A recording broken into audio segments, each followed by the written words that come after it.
एक दिन बच्चों ने पिकनिक जाने की बात कही। यह सुनते ही अंकिता की रूह कांप गई, क्योंकि उसे एक पुराना किस्सा याद आ गया। ये बात तब की है जब अंकिता 10वीं क्लास में पढ़ रही थी। एक दिन टीचर ने पिकनिक का प्लान बनाया था। अपने सभी दोस्तों के साथ अंकिता ने भी जाने के लिए हाँ कर दी। पिकनिक पर जाना था पावागढ़। पूरा स्कूल पिकनिक जा रहा था, इसलिए करीब 30 बस सभी बच्चों को ले जाने के लिए तैयार थी। अंकिता अपने दोस्तों के साथ सबसे पीछे वाली बस में बैठ गई। सभी हंसते मस्ती करते हुए बस से जा रहे थे।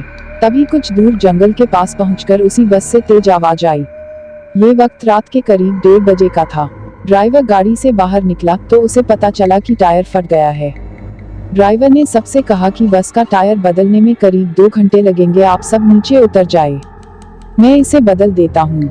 आप लोग पास के ढाबे में जा सकते हैं, वहाँ गर्म गर्म चाय पी लीजिए और मैं इस टायर को फटाफट बदलने की कोशिश करता हूँ। ड्राइवर की बात सुनकर सभी बस से उतर गए और पैदल चलते हुए पास के ढाबे में पहुंचे। वहाँ एक बूढ़ा व्यक्ति चाय बना रहा था। इतनी रात को ढाबा खुला हुआ और किसी इंसान को चाय बनाते देख सबको हैरानी हुई। उस बूढ़े इंसान ने कहा, आप सब चाय पी लीजिए, यहाँ अक्सर लोगों की गाड़ी खराब हो जाती है, इसलिए मैं भी अपना ढाबा हरदम खुला रखता हूँ। आप जैसे राहगीरों को कुछ मदद हो जाती है। उनकी बात सुनकर सबने चाय का ऑर्डर दे दिया। उन्होंने कुछ ही देर में सबके लिए चाय बनाकर मेज पर रख दी। चाय पीते हुए अंकिता की आंखें एकदम ढाबे की छत की तरफ गई।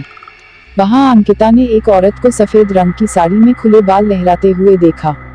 कुछ देर बाद वो जोर जोर से हंसने लगी।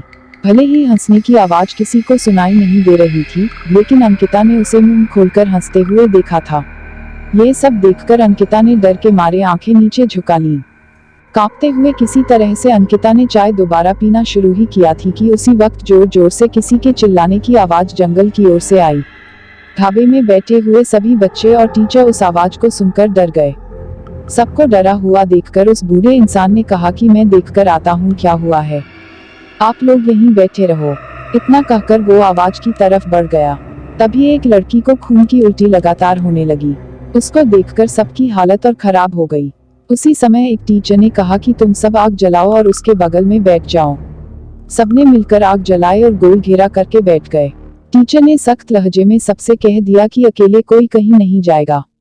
वैसे भी सब इतना डरे हुए थे कि अकेले कहीं जाने की हिम्मत हो नहीं रही थी। आग के पास बैठे बैठे 3 बज गए। तब कहीं जाकर वो बूढ़ा इंसान जंगल से लौट कर आया।